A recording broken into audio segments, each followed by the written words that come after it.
Gutesa ang nagtago sa pamilya. Okay. Yes. At hiniwalay kay Sergeant Gutesa. Hanggang ngayon pa siya. Saan? Sa Philippine Marine Compound, sa Bonifacio. Is that so, sir? Yeah. Okay. And then, several days ago, may tumawag na kaibigan sa media. Sabi niya, sir, totoo bang inambush si Gutesa? So, ako naman, nabigla, tinawagan ko. Sabi ko, ano to? Sabi Sino pong tinawagan niyo? Si Gutesa? yung media. Nako. Sabi ko, saan ang galing to? Then he mentioned a governor's name. Galing kay governor ganito po. So medyo nag-ano na ako na hindi to fake news or walang pinanggagalingan na parang nagchichismis lang. So immediately, tinawagan ko yung contact ko sa kanya, paki-check naman. Nako po. So, chinek naman niya, siguro after 1-2 hours tumawag. Sabi niya, Sec, walang problema, safe siya, pero totoo.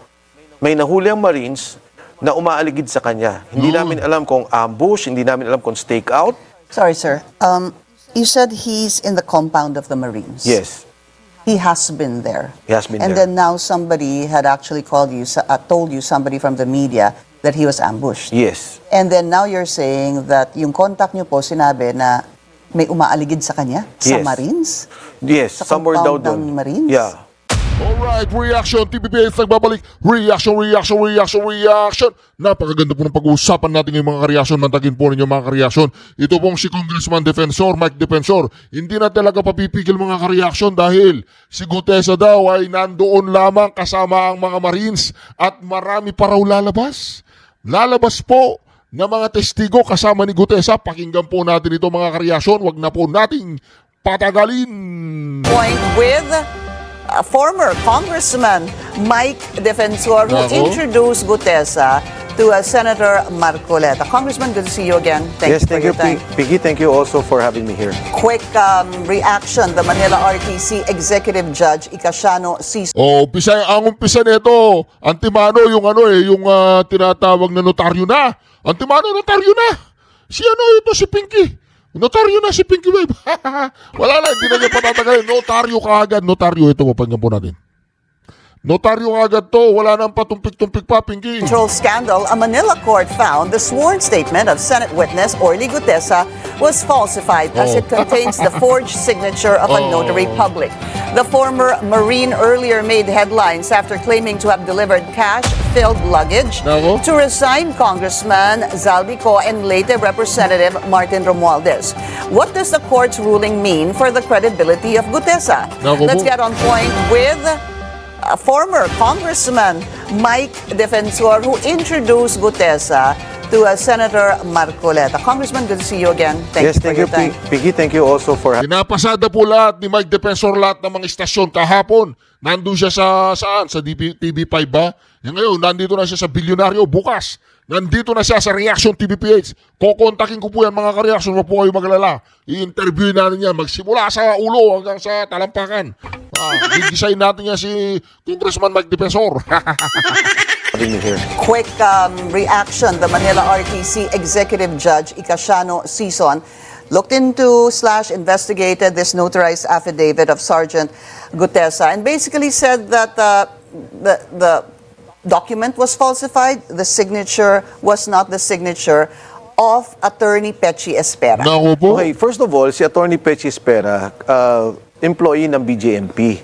So in 2021, nakapasa siya ng bar. And itong, initially, nung lumabas tong issue na to, pinapuntahan ko kaagad yung opisina. Kasi Yun. I was not with Sergeant Gutesa. No one was with him. Siya lang mag-isa. So, kinlear ko muna. Sabi ko, siya ba nagpunta talaga doon sa notaryo? So, sabi, yes, nagpunta siya. And then, immediately right after that, chinek ko kaagad Yun. kung ano ba tong issue ng pagpirma ng notaryo. And Pinky, you will be surprised. Dinala ko na kayong What do you document have mismo. there? Yeah. Nung una lumabas to, ang unang nag-question si Attorney Makalintal. Yun. Kasi si Attorney Makalintal, nagkaroon din ng petition sa BSKE, yung Barangay Sangguniang Kabataan Elections. Tapos, sinabi niya, ano ba yun? Kasi mismong yung pirma ni yung Attorney Espera, Pechi Espera, Naku. ayun din yung nakapirma doon sa kanilang notaryo. O, di ba? Kay Attorney Romy, ma. Attorney Romy Mac. Okay. Pagkatapos, meron nakita ako... Sorry, sir, we just won't show Sure. yung pirma. Huwag Okay. natin po pakita yung pirma. So ito na naman din, ito, i-google lang naman nila eh. Sa TIESA, again, yung contract sa Department of Tourism Si Attorney Pechi Espera naman nakapirma. Ngayon, I understand. Sorry, what is that again, sir? The second Tiesa one? contract. Tiesa. They can Google this. Okay. Yung dun sa mismong papel ni Gutesa, klarong-klaro, ito yung kanya salaysay. So, ito yung pirma. Yan yung kay Gutesa. Oo, ito yung mismo kay, ito naman yung sa TESA, no? And then yung kay BSKE, kay Makalintal, parehong-pareho. Now, my point is... May I see, sir? Yeah, sure. Yung mga nangyayari dito sa mga notaryo, marami na, and initially, we had a discussion about this. Kung minsan, sekretarya nila yung mga nagpapapirma or pumipirma. So I would think, talagang pinressure yung abogado, siguro tao niya lang yung pumirma doon for the notary, pero yung seal, paano mo pipikiin yun? Yung registry, paano mo pipikiin yun? But having said that, Pinky, again, ang sinabi ko nga, di ba, at that time, kung ano man yung mga pagkakamali doon sa notaryo, yun naman ay nagamot na ng si Sergeant Gutesa, nagpunta ng Senado.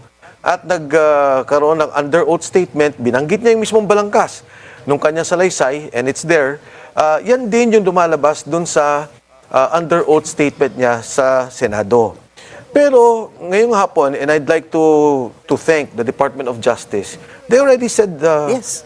They Sabi po clarified. ni Prosecutor General Richard Fadulion that basically parang napapalitan, that's not the right word, nung kanyang sinumpang salaysay sa Senado, na-cure nun, parang yung naging Yes. problema dito. Yes. In fact, yesterday, sir, even former Senior Associate Justice Antonio Carpio said the same thing. Yes. And also the spokesperson, si Attorney Polo Martinez of the Department of Justice, the Office of the Secretary, sinabi rin niya na kung ano man yung pagkakamali doon sa nangyari sa notaryo doesn't mean na hindi totoo yung sinabi niya. At yun nga kay Prosecutor Padulyon, klarong-klaro, na yun din talaga yung factual. Okay. Pero ako, gusto ko pa rin ba imbestigahan? Kasi Pinky, ang interest ko dyan is to know who is behind the pressure doon sa notaryo to make them say na it's fake, to make them claim in the courts na peke ito. Kasi di ba, it's a way to discredit Sergeant Gutesa. Bakit mo gagawin yung ganun? So gusto ko makita, sino ba tulong nasa likod nito, imbestigahan talaga nila. But before they first investigate the substance of what Gutesa said, which is basically consistently lumalabas na kumukuha sila ng pera through Mark Texay and Paul Estrada, mula doon sa pera yun na dinideliver sa Valley Verde, nire-repack nila, dinideliver nila sa Horizon, sa bahay ni Saldico, which is yung palang Valley Verde, bahay din ni Saldico, at mula sa bahay sa Horizon, sa Shangri-La, dinideliver nila kay Speaker Martin Romualdez. Kasama din dito yung 90 mga sundalo. Dapat ipatawag din nyo to ng Blue Ribbon Committee na totoo ba to? Ano Sino bang nangyari sundalo? to? You mean the security aid? Marami, during the discussion, and in fact, Gutesa mentioned this in his affidavit, there are about 90 of them Yeah. that are serving as security personnel. On a cycle, no? On Parang on shifts, cycle, rather. yeah, bantay sa mga bahay, and then delivery of money, delivery ng basura. Okay, ang dami po nung I wanted to ask one by one, sir. So, gusto niyo muna ito paimbestigahan. Dahil ano ho ba ang iyong pakiramdam dito po sa lumabas na hindi po si Attorney Espera ang nag-sign, nag-notarize nito? Anong pong pumapasok sa inyong isipan? Was this, what? Somebody forced them to? Yes. Ang tingin ko talaga, someone forced them to stop them to say na wag mong i-claim yung signature na yan. Kasi easy lang naman eh. Attorney Espera should have said na madali lang naman niya sabihin, hindi, sa notary service talaga namin yan. Naka-register yan, nasa records namin yan.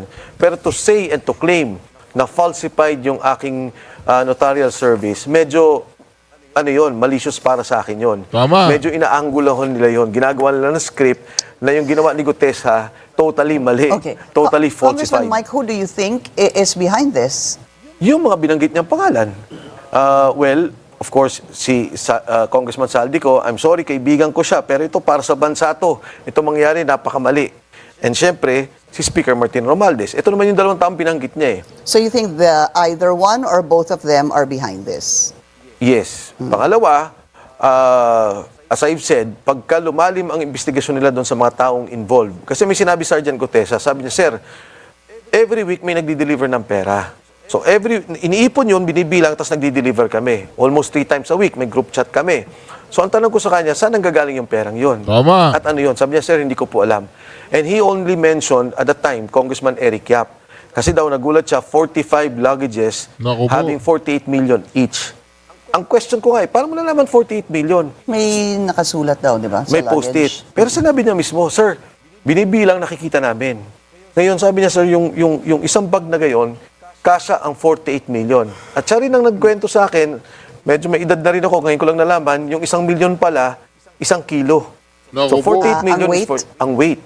Exactly, 1 So then kilo. 48 kilos would be 48 million, pero kailangan pa po lagay sa luggage yun. So Ilalagay sa madadagdagan luggage. po yung weight, no? Yes. And sinabi ko pa nga sa kanya napakabigat nun, Sarge. Hindi, may gulong naman po, sir. Pero yun, pag binababa nila, tinaakyat sa sasakyan, doon nila binubuhat. Come to think of it, that would be quite heavy, sir. Kasi hindi ho ba pagka Yes. you travel, Yes. ang isang luggage 20. is about 23, hindi ho ba? 23 at max, o 25. Tapos halos lagay na natin sa doble yon.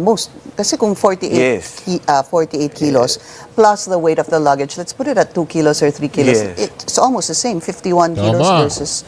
Mabigat po yun, doble halos. Napakabigat. Pero hindi naman daw nila kinakarga ng the whole time eh. May gulong yun, pinapagulong nila. Marami mga tanong ako sa kanya ng mga trivial questions. Sabi ko, Sarge, bakit nyo inaakit yung lahat? Lahat at lahat ng delivery nila, iaakit daw lahat, pag binilang na, ibababa naman nila. So yung 45 na bawasan ng 11 or 46 na bawasan ng 11, iaakit nila yon, tapos ibababa na naman nila. Sabi ko, bakit ganun? Sabi niya, sir, ganun ho talaga. Ganun ang kalakaran. So, at any given time, umaabot sila sa almost 12 to 20 people delivering delivering money. Accepting money is being done. So, yung dalawang tao, yung Teksay at saka yung Estrada, very critical na makuha yung dalawang tao yon. Kasi ang fear ko, Pinky, baka patayin yun. Naku. Sila kasi nakakaalam. Kung sino contractors ang nagdi-deliver, which is what was mentioned by Alcantara, nagbibigay sila kay Paul at kay Mark, at sila din ang nagdadala kay Saldico.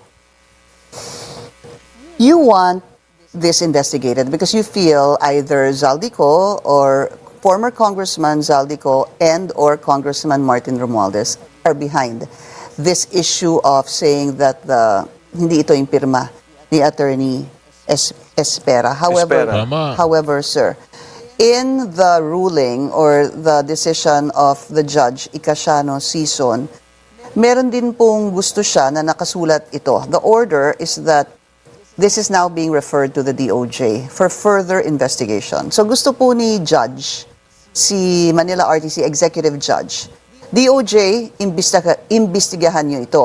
I quote, for further investigation and filing of appropriate charges against 1. Sergeant Gutesa. Number 2, and all other persons who used and or presented the sinumpaang salaysay. First of all, Tama. sir, were you part of the paggawa po ni Yes. Sergeant Gutesa? Yes. Okay, so inaamin niyo po. Yes. Posible ho din kayong imbestigahan ng DOJ. Welcome. Okay, una kay Judge Season. I respect the ruling of the court. Pero kahit naman sa Supreme Court, very clear na yan. You only notarize to make it a public document. In good faith si Gutesa na nagpunta sa notaryo. Hindi niya kailangan pikiin yung seal. Hindi niya kailangan pikiin yung registry. Because in fact, Pinky, just a side story, nung nag-uusap na yan, sabi ni Senator Marcoleta, Sarge, panotarize mo naman yan. I even in fact opposed it. Sabi ko, Senator, kadante hindi naman kailangan yan inotarize. Kasi under oath yan sa Senate. Hindi, sabi niya, gusto ko prepared. Naku. So, in good faith, nagpunta Sergeant Gutesa. I was not with him. No one was with him. Pero nandyan yan. So siya Pero- talaga nagpunta mag-isa? Yes. And Yes. exactly where, sir? Somewhere in Manila, may picture, pinakunan ko eh. I sent it to Senator Marcoleta, yung pinakita niya. Nakalagay pa nga doon 24/7 eh. Akala mo tindahan ng 7-Eleven eh. So, all I'm saying is, mukhang mali ata yung sinasabi na yung iimbestigahan ay yung nagpresenta ng salaysay. Naku po. Kung sino pa yung nagsalita, siya pa yung imbestigahan. Yun nga eh. Sino ngayon yung magsasalita tungkol sa flood control? Meron kang 19 na katao na sundalo na pwede magbigay sa ng detalye. Kung paano dinideliver ang pera, matatakot na lahat yan. Oo, kasi sila yung imbestigahan no? Mali yun. O, di ba kaya lang, yun nga, alam na natin sila action di ba? Yung pala lahat ngayon, pwede lang imbestigahan. Because again, for the sake of the judge, Wala na yun eh. Na-cure na yung oath niya when he went to the Senate. So it's not ano, so why would he fake it? What about this, they say, this Latin saying, falsis in uno, falsis in omnibus, which is false in one thing, false in everything. Yes. Ibig sabihin, for those who do not really buy this salaysay of Sergeant Gutesa, kung nagsinungaling ka sa isa, posibleng That's right. may problema na din yung credibility mo Yeah. sa iyong sinumpaang salaysay. I hope we have that part of, binalikan ko po kasi yung naging salaysay, hindi salaysay, yung pag-introduce ni Senator Marcoleta kay Sergeant Gutesa to prove that Sergeant Gutesa said siya talaga yung, well, it was his signature and he did have this notarized. If that's ready, let's play it. Mr. Gutesa, kanina nga ako'y nagpapaliwanag para ipakilala kita. Narinig mo yung aking sinabi? Yes, Your Pwede mo Honor. bang i-confirm na kung ano yung sinabi ko ay yung nangyari kahapon? I confirm, Your Honor. Salamat po. At ngayon po ay hawak ko nga ang inyong sinumpaang salaysay na nung draft ito ay binasa ko. Ganun din nga po at wala namang pagbabago. At gusto ko lamang pong sabihin ninyo na mayroong pirma sa ibabaw ng pangalang Orly Regala Gutesa. Kayo po ba ang nagpirma nito? I confirm, Your Honor. Ito po ay pinanotaryo ninyo. Nakikita ko rin po. Totoo po ba itong notaryong ito? Totoo po, Your Honor. That's what I wanted to, gusto ko sana balikan. Kasi Yeah. talagang sinabi niyang pinanotaryo ko to. Ibig sabihin, nagpunta siya doon sa notary public, siyang nagpanotaryo. Anong sinabi niya sa inyo, Congressman Mike? What happened doon sa kanyang pagnotaryo? Talaga bang nanumpa yung siya? normal. Kanino? Okay. Yung sino yung town doon, I don't know personally, wala naman ako doon. Pero yun, normal. Pumunta siya doon, pinaganon siya, pinasumpa siya, pinirmahan niya, tapos niregister. And alam mo, Pinky, di ba, nagbenta ka ng kotse or nagbenta ka ng bahay. Di ba, ipapanotaryo natin. Hindi naman natin alam na doon eh. Di ba, kung minsan nga, hindi mo na nga pumupunta sa notaryo, pinapadala mo na lang doon, ipapanotarize mo. Pumunta ka sa Manila, ang daming notaryo, hindi ko alam kung sinong abogado doon. Sa ilalim nga daw ng tulay. Sa ilalim ng tulay, marami. So, ang point ko, hindi ko makita yung ano nila na angulo nila about the notary, but gusto ko yun imbestigahan. Kasi for me, okay, Pinky, just to go Well, back. there is really basis to look into this because if the judge was saying that it's not, hindi niya signature yon, then somebody else, number one, sir, somebody Pressured? signed on behalf of the judge. Of the lawyer. Sorry, the lawyer. Or many other things that tama nga yung sabi mo, minsan sabi mo yung sekretarya yung Yes. pumipirma, hindi ho ba? Maraming scenarios dito Yeah. na dapat tingnan. Yes. Dahil gaya ng sabi mo nga, minsan magbebenta ka ng kotse, eh hindi naman ikaw talaga ang pumupunta. But for something as important as this, mahirap ho kasing iasa ito sa iba. Why didn't you join him? Bakit ho hindi kayo sumama sa kanya? And number two, bakit kay Attorney Espera po siya, Petchi Espera nagpunta? Well, number one, nung nagkaroon kami ng pag-uusap, nung sinabi niya ako na magpapanotaryo, no? So I said, sige, may meeting ako, mauna na ako sa inyo. And then, so I left. Senator Marcoleta left before I did. Pero siguro, difference of 5 minutes. Pagkatapos, nagpunta nga siya doon sa ano na yun, notary na yun, dahil siguro 24/7. Anytime eh. 24 hours eh. Yeah, Pwede but sir, magpanotaryo. nag-usap ho kayo after lunch, hindi ho ba? More or less, natapos kayo 3 or 4 p.m., hindi ho ba? No. Natapos kami na very late na, siguro mga 5:30 kasi I had a meeting at 6. So nauna ako. Pagkatapos ng umaga, nagpunta na siya sa Senado. Right. Wala na ako noon. So, in the whole time, hindi yung ginaid mo siya or may kasama siyang lawyer. Kaya nga, ako din natutuwa. Who is his lawyer? Kami lang nag-ayos. Well, Marcoleta was there when Sino ho ang eventually. nagbuo ng kanyang affidavit? Tinulungan ko siya din. Di ba? Like, yung kung ano yung kwento niya, step by step, inano namin. Ganun lang naman. If you notice nga, hindi naman perfect yung English niya dyan. Hindi naman legal form yan eh. Talaga salaysay. Kung ano yung kwento niya, inayos lang namin ng maganda. And then we presented it. Nung si Senator Marcoleta nga, in fairness, parang sinasabi niya, parang mali yung Tagalog dito ah. So, o nga. No? Kasi because si Sergeant Gutesa is Cebuano. So, inayos lang namin. But it still doesn't answer the question, sir. Kung natapos po kayo ng mga 5:30 to 6, sabi mo nga 24 hours yon. How did he find out about this particular notary public, which I believe isn't really very near the Senate or the Chinese restaurant na kung saan po kayo nagkita? Malapit naman. ba? Yeah. Tsaka doon kami sa mismong lugar na yun eh. I mean, within that area, di ba? Cannot be Quezon City, cannot be anywhere else. So talagang doon nagkaroon ng Who pointed him to go there? Who directed him to go there, sir? Google. Makikita mo, pag chinek mo yung kanyang notary services 24/7, siya. Who discovered it on his behalf? Kayo po. Yes. So nandun po kayo, chinek mo, ano May ba mga, ang... okay, to be honest, may mga kasama kasi ko doon, I cannot reveal their names. Kasi mga inosente naman itong mga to. Hindi, wala itong kaalam-alam. Kasama ko lang nagkataon. So doon, nakita sa Google. Ginoogle lang nila. Nila, yung mga kasama mo? With Gutesa. With Gutesa. That's why dun po siya napunta. Yes. All right, we're going to take a very short break. We'll continue our discussion with former Congressman Mike Defensor. When we return, stay tuned. This is On Point. Espera. Ang sabi mo, taga BJM. Welcome back. Still with us, former Congressman Mike Defensor. Sir, just wanted to backtrack a little bit. When you were talking about Attorney Espera, ang sabi mo, taga BJMP siya. BJMP siya. What were you trying to imply with that? Is there anything that you wanted to say about that? Kasi nung initial, actually, to be honest, Pinky, it was a take-off from our discussion.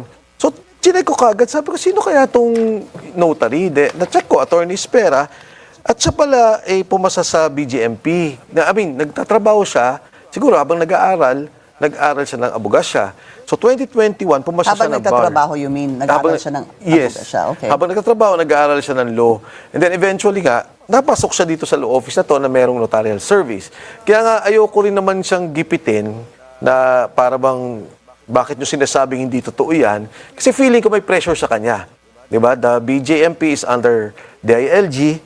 At baka naman pinressure tong taong to. At saka, baka naman din simple yung talong, pirma ba to? Kung sekretary lang nila yon or tao nila sa law office, baka naman talagang hindi niya pirma yon. Pero ang point ko, hindi dapat si Gutesa ang biglang tinatarget nila. Hindi dapat si Tama. Gutesa at hindi kayo. Kasi posibleng imbestigahan din kayo. Sabi mo nga, Sure. welcome. Hindi, Welcome ako, alam mo sa akin, okay lang eh. Di ba? I'm a political figure, I can handle it. Kaya ko silang labanan. Etong taong tong si Gutesa, isang sundalo na nagsilbi sa bansa, isang marino, na hindi kumita. Lahat ng mga witness nila kumita eh. Yung DPWH officials, bilyon-bilyon kumita. Yung mga contractors, bilyon-bilyon kumita. Ito, sundalong nagsilbi sa bansa, nag-retire, nagtrabaho sa Dalisakok, nakita ng oportunidad, nagtrabaho kay Saldico. Ngayon, nung nagbabaha, nakita nila, at hindi lang siya, yung grupo nila, ito pala yung mga perang binubuhat natin. Ito pala napupunta yung sinasabing ghost projects, flood control. Yung isang kasama niya, binaha eh. Alam ko yun dahil kinuwento niya yun sa akin a week before na-meet niya si Marcoleta, yung first meeting namin. So, itong taong to nagsasalita dahil sa pagmamahal niya sa bayan. Nagsasalita dahil, iba kung buhay nga, kaya nilang ibigay eh. Ano pa kaya itong magsalita sila dun sa katotohanan? One quick follow-up on that. Nung lumabas po si Sergeant Gutesa, I remember naglabas si then Speaker Martin Romualdez ng statement at sinabi niya na, it was a lie. Because first and foremost, that particular address that was cited by Sergeant Gutesa has been under renovation. Point taken. Why did Sergeant Gutesa not even once say that, dinadala nga namin dito sa bahay na ito sa Forbes Park na nakikita ko ay under renovation. Yun po yung ilan sa mga nakita kong feedback din. Something that probably would have been very Okay, easy I want to describe. I want to be fair to Speaker Martin, di ba? He will have his time in court. He will have his time to defend himself. Have you seen the house of Speaker Martin? Have you been there? No. Okay. It's a 3,000-hectare property. I think, I'm not sure, there's about 3 or 4 structures in that place. 3,000, I don't know, gano'ng kalaki ba itong studio nyo? Gano'ng kalaki itong property? Okay. Di ba? It's maliit eh. Itong So you're pinag-usapan natin. saying if a portion is under construction, hindi makikita? Is that what you're saying, sir? Well, pwede mo makita, pero ang laki ng lugar eh. 'Di ba? Para siyang, again, 3,000 hectares, malaki yung pasukan. Alam na lahat ng congressman yon. Alam na lahat ng mga taong napunta na doon sa bahay na yon. So, I want him to defend himself kung ano ba tong katotohanan nito. Pero wala naman ako nakikitang bias at wala naman ako nakikitang rason para kay Sergeant Gutesa na Tama. magsinungaling na nagdi-deliver sila doon sa bahay na yun. All right. Where is Sergeant Gutesa, sir? Okay, right after, nung nagginagawa yung affidavit niya, ang isa doon sa mga pinalagay namin, no, pinalagay ko sa kanya is, humingi ka na ng witness protection program. So, nandun. Nung minention niya sa Senate, sabi niya, humingi ako ng witness protection program, mapailalim dito sa programang to. Nung hapon, nanonood ako sa kanya, ang sinabi na niya, wag na po. Ayaw na niya. Ayaw ko na. Tapos sabi, ayaw mo ba kahit Senate custody? Wag na po, ayaw ko na makadistorbo. Ang feeling ko that time, siguro kausap niya na yung mga kasama niya sa Marines. Wala doon sa Senado, dumiretso na sa Marine compound. So next na chinek ko, kamusta na siya? Asa na siya? Nandun na daw. Hindi ko siya nakakausap direkta. Nalaman ko yung pamilya naman, in fairness to the Marines, kinupkup ka agad. But eventually, I think, inayos din nila na, siguro, para hindi ma-endanger din yung family, inilayo kay Gutesa na, itinago din nila. Ang Marines ang nagtago sa pamilya. Yes. Okay. Yes. At hiniwalay kay Sergeant Gutesa. Hanggang ngayon, nandun pa siya. Saan? Sa Philippine Marine Compound, sa Bonifacio. Is that so, sir? Yeah. Okay. And then, several days ago, may tumawag na kaibigan sa media. Sabi niya, sir, totoo bang inambush si Gutesa? So, ako naman, Ako nabigla, po. tinawagan ko. Sabi ko, ano to? Sino Sabi pong tinawagan niyo? Si yung, Gutesa? yung media. Nako. Sabi ko, saan ang galing to? Then he mentioned a governor's name. Galing kay governor ganito po. So medyo nag-ano na ako na hindi to fake news or walang pinanggagalingan na parang nagchichismis lang. So immediately, tinawagan ko yung contact ko sa kanya, paki-check naman. Nako po. So, chinek naman niya, siguro after 1-2 hours tumawag. Sabi niya, Sec, walang problema, safe siya, pero totoo. May nahuli ang Marines na umaaligid sa kanya. Hindi namin alam kung ambush, hindi namin alam kung stakeout. Sorry, sir. You said he's in the compound of the Marines. Yes, He has been there. he has been And there. then now somebody had actually told you somebody from the media that he was ambushed. Yes. And then now you're saying that yung contact niyo po sinabi na may umaaligid sa kanya sa Yes. Marines? Yes, Sa somewhere daw compound doon. ng Marines? Yeah. Di ba yung Marine area, I mean, malaki naman yun eh. Yeah. Tsaka may So, hindi ko alam. They have to verify that. The Philippine Marines would have to verify that. Pero maganda naman kasi, kaya kung nagustuhan, sabi ka agad, nasa kote ng Marines. Nahuli Yun. nila kaagad. So, sabi ko, may okay. umaaligid sa kanya. May umaligid sa kanya. I do not know kung sino yung tao. I do not know kung... Definitely, hindi Marines yun, no? Kasi kilala naman nila lahat ng mga kasama nila. And kung ano yung intent, hindi ko rin alam. Would it be fair or right to say that the Marines is behind Sergeant Gutesa and his testimony, sir? No, definitely not. If at all, kasi yung iba nga sinasabi, baka nakuha na si Gutesa ng mga taong ayaw siya magsalita. Baka, sabi ko, I doubt eh. Kasi ang feeling ko sa Marines, which is kahit sinong sundalo tanungin mo, from the Navy, from the Army, may sense of brotherhood sila eh. Na parang protect the brother, protect the Marines. So even yung Army, hindi naman nakakadirekta eh. Kahit na sinong sangay ng gobyerno, hindi naman direkta talaga. So, ang alam ko is pinoprotect lang nila, ayaw nilang mapoliticize, ayaw nilang lapitan ng kung sino-sino, and they are making sure that he's protected. But any invitation, because ang pangalawang tanong sa akin, ba't hindi siya umattend?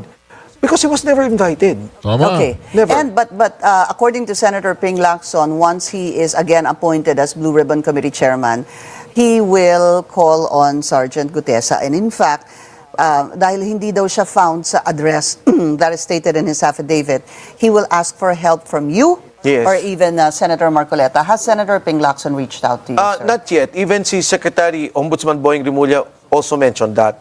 But ako naman, I would think it would be easier that they send the invitation to the Marine Commandant for him to attend. I am 1,000% that Sergeant Gutesa will attend. And he's there. And he's there. He's Well, there. Congressman, kayo po nagpakilala sa kanya kay Senator Marcoleta, hindi ho ba? When you told me before, when I guested you, sabi mo, because a friend reached Yes. out to you Yes. on behalf of Sergeant Yes. Gutesa. Why do you not have a direct line to him now? Okay, Pinky, I think si Sergeant Gutesa medyo unique soldier. Kasi bukod sa Marines siya na fight. Alam mo naman yung mga Marines. He was really with Intel. Intelligence yung kanyang operations. I'm not sure about his operations, pero alam mo naman pagka Marine Intel, medyo malalim din talaga. So I think, kahit papano, anticipated niya lahat ng to. Anticipated So niya ayaw yung niya may mangyari. direct contact ka sa kanya? Ayaw niya may direct contact. I have his number, pero wala. Hindi ko naman siya nakakausap. I don't think it's working anymore. That number, is it still working? Talaga? Hindi ko No, alam, I don't know. sir. I haven't called him, pero may line talaga ako sa kanya. Prior, So when was the last time you spoke to him? okay, just today, after that incident, I told you na pinaikutan siya. Wala na, no contact. As of today. As of 3 days ago. 3 days ago yung may nagsabing governor na supposed to be na-ambush. Yeah, Tama ho 3-4 ba? days ago, yes. Right. Totally no contact, even the family. Pero dati nakokontakt niyo siya, again, just to be clear, through a conduit. Hindi po diretso kay Hindi Sergeant diretto. Gutesa. Hindi diretto. Ngayon, kahit po yung middleman ninyo, hindi niyo na po nakakausap. Yes. O just to add, kunyari Marine lang, ho ba siya, si middleman? hindi. Well, yung kasama niyang nagre-relay ng information, Correct. Marine. Okay. So medyo 2 layers pa kami just to contact each other.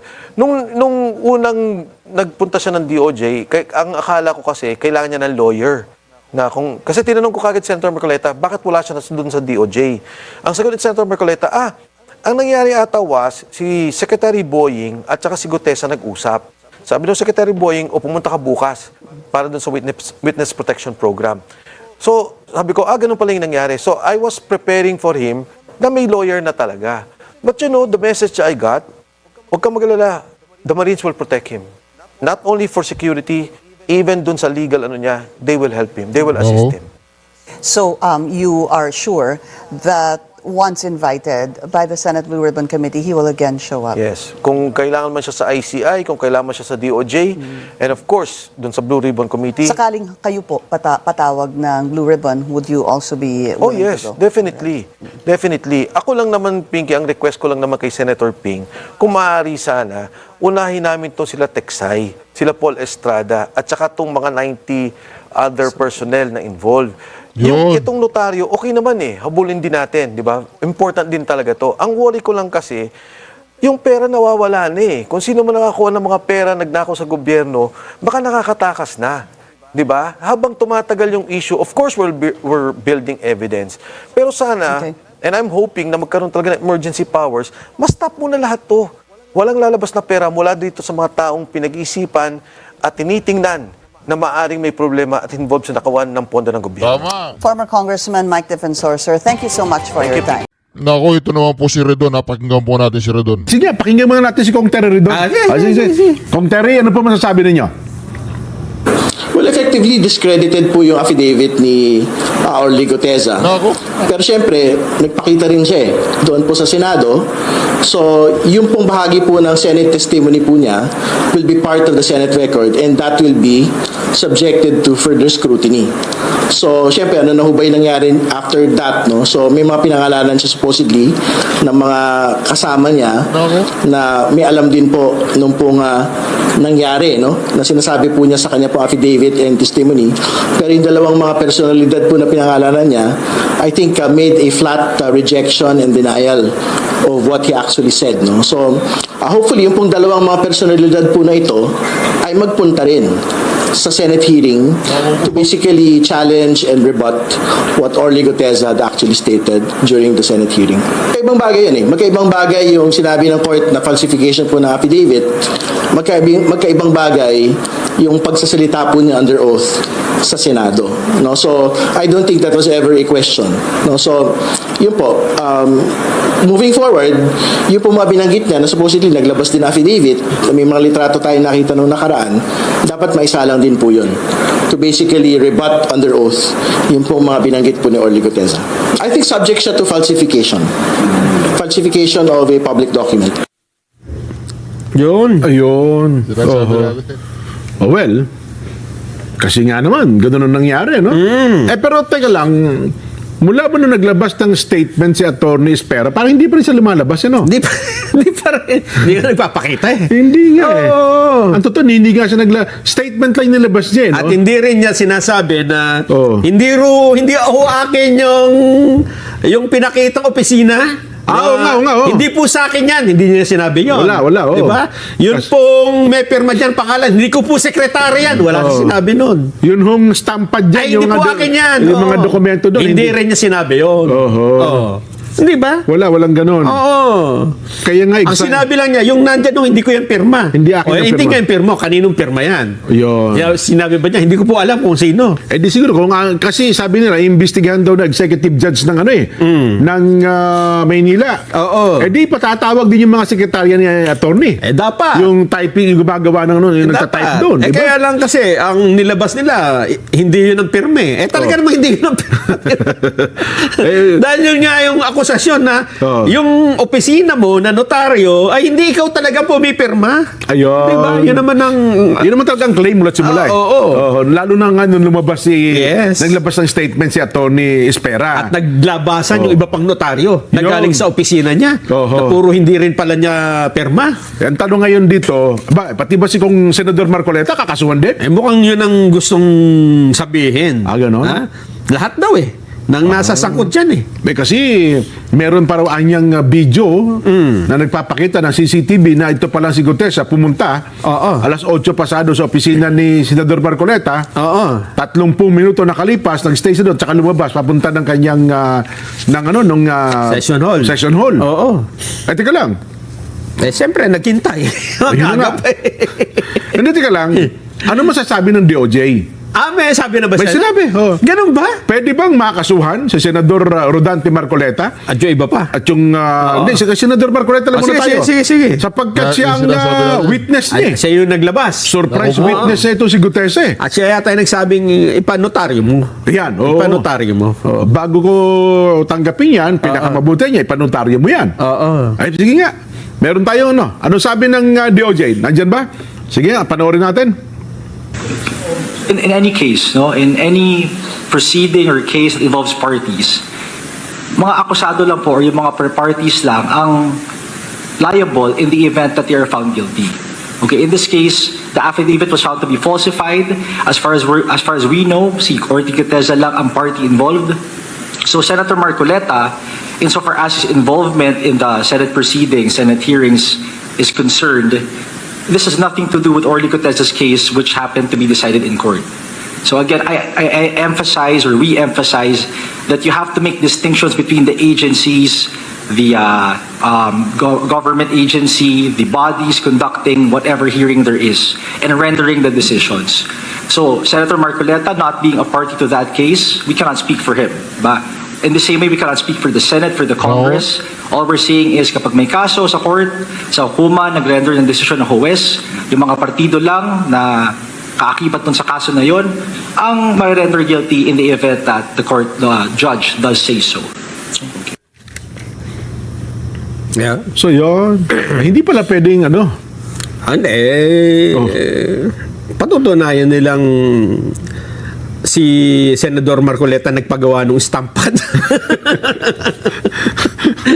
hindi mo pala may sasangkot si Senador Marcoleta kung yun ang magiging batay state. Yung pala, nagsalita na yun po ang spokesperson ngayon ng DOJ. Oo. Kasi yung si Miko Clabano ay naisama po ni Secretary Boying sa ombudsman. Ayan, ito po yan, yung bago, yung batang-bata na yan isa ngayon ang bagong spokesperson ng Department of Justice Nason. Ayun. So, sa madaling salita, mukhang kung ang punteriya, Nelson, kung sabihin natin, tanggapin natin pa sa mandali, peke, yung notaryo at saka yung dokumento ni Gutesa, ay hindi mo naman pala pwedeng maisangkot agad-agad si Senador Marcoleta sa usapin na yun. At saka, Jen, ang pamemeke, forgery to, di ba? Oo. Ang kung ikaw ay kakasuhan ng pamemeke, una, ikaw ang pumirma, di ba? Ayan. Okay, may inutusan ka, pirmahan mo nga ito. Oo. Pekein natin. Pati yung mga stamp dyan, Yung mga dokumento. pinagawa mo yan. Yan, Di ba? O kaya naman, dukutin mo yung ano ha. Dukutin mo yung stampad ni ano ha. Oo, pumasok tayo sa... Pumasok na. Pagtalikod nung sekretarya, daklutin mo yan. Pagkatapos wala silang kamalay-malay, tatatak natin ito. Oo. Yun. Ang problema dyan, hindi lang naman yun yung notaryo ni Atty. Espere. Ang dami. Yung Liga ng mga Barangay, Oo. tapos yung Chesa ata, Oo. ni mga kliyente ito ata ni Atty. Romulo Macalintal eh. Oo, yun din. Yan, ganyan din ang mga pirma eh. Oho. Ay, paano natin, di ba? At saka yung abogado, bakit hindi makaharap?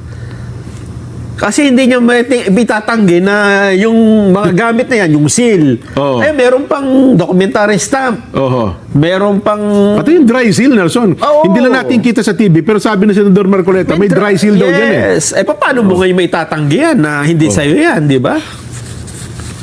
Ayun na. Yun ang malaking problema. At saka, itanungin din natin siguro, yung mga staff ni Atty. Espera kung sino ang Paano sila magnotaryo? paano magnotaryo at saka sino ang pumipirma ng ganitong klase ng pirma. Ayun eh. Tingnan Diba? mo yung contract agreement, Oo. yung pirma. At yung pirma dun sa affidavit ni Gutesa, Oo. parehong-pareho eh. Yung contract agreement po, yan yung sa dokumentong nakuha sa TIESA mismo. Sa Chesa, oo. Oo. Ibig sabihin, isang ahensya ho ng gobyerno yun, ha? Oh, meron silang parang MOA Kontrata. sa isang private company. Yes. Oh. Tapos din yun no, wala lang diyan yung Liga ng mga Barangay, no?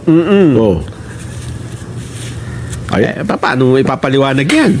Yan po ang matagal mula nang lumutang ang issue na yan, hindi pa sinasagot ng abogado. Yun. Kung paanong si Gutesa hinahanap nila. Oo. Kasi si Gutesa daw hindi makita. Pero ata paging si Atty. Espera. At wala pa siya statement tungkol dyan, ha? Oh, yun, sa yun. inabahaba ng panahon. Oho. Hindi niya rin may tanggi. Hindi ko po stamp yan. Yung number dyan, hindi ko rin yan number. Hindi ko dry seal yan. Baka sa pagbabalik ng pagdinig ay kasama na yan. Sana, Diba? sana. Para magkalinawagan. Pero hindi makakaligtas yan kasi bukod sa investigasyon ng Blue Ribbon, mukhang mag-iimbestigan na rin nata ang executive judge ng ng Manila RTC. Sapagkat siya pala nagbibigay nung yung karapatan sa isang abogado na magnotaryo. Ayun. Ako sa tingin ko baka mas tignan natin, abangan natin, baka naman may mga kadahilanan. Hindi natin maabot pa ng ating payak na kaisipan ano ang mga senaryo na pwedeng mangyari sa pangyayaring ito. Yan nga yung sabi ng executive judge Peke yung pirma Yung pala ang... Ay, kung ako man si Judge, ganun din sasabihin ko talaga naman peke, di ba? Kasi ang pagbabatayan ko, pirma ni Atty. Espera. Atty. Espera, pirma mo ba to? Hindi po. Mukhang yun yata ang inireklamo Oo. parang hindi ko pirma yan, i-compare natin sa pirma ko. Yan. Ganun talaga ang konklusyon. Ay, siyempre. Pero may nagreklamo na ba na yung notaryo mo hindi ikaw ang pumipirma. Di ba? Dapat ganun ang reklamo Yun. Di ba? Para yun ang imbestigahan. Tinan ko nga yung mga notaryo kung ikaw talaga pumipirma. Ang ginawa kasi, kinumpare yung dalawang pirma Totoo. Talagang hindi totoo isa talaga totoo. Kasi siya pumipirma, yung totoo pirma niya yan Ay yung isa, hindi talaga niya pirma sapagkat ibang tao pumipirma. Ang tanong doon, sino nag-utos doon na ipirma ka? Oo. Diba? Ang tanong doon, opisina mo ba yan o hindi? Ayan. Diba? Oo. Yung pinakita na may 24/7, sa'yo ba yan o hindi? Pag sinabi hindi akin niya, ginagamit lang po. Yun ang malaking scandal yun. Makakasuhan yung mga taong nandun, di ba? Yun na nga, pero again, kung babalikan natin, sapagkat peke yung pirma ng abogado, hindi natin man masasabi sa kabuuan na peke nga yung statement ni Gutesa. Yun nga yung pinalulutang na marami. Yung mga gustong pawalang halaga yung testimonya. Hindi natin alam kung anong motibo nila. Hindi natin pwedeng sabihin na baka ipinagtatanggol nila yung mga itinuturo ni Gutesa. Yun na nga. Wala kasing wala kang maiisip na konklusyon kung anong isipin mo motibo bakit gustong-gusto nilang sabihin na peke yung sinasabi nung, sergeant no? Ni Gutesa. Isa lang ang mako-conclude mo doon. Kaya nga, Pinoproteksyon na nila yung mga itinuturo, di ba? dapat ka doon kasi nothing to gain talaga si Gutesa, no? Kahit nandito ay sabi mo nang nanalo yung kaso, si Gutesa walang mapapala walang mapoprovecho At totoo, ayun nga, nanganganib na nga buhay niya ngayon. Mukhang ngayon sentro pa siya ng iba't ibang klase ng batikos. Di ba? Totoo.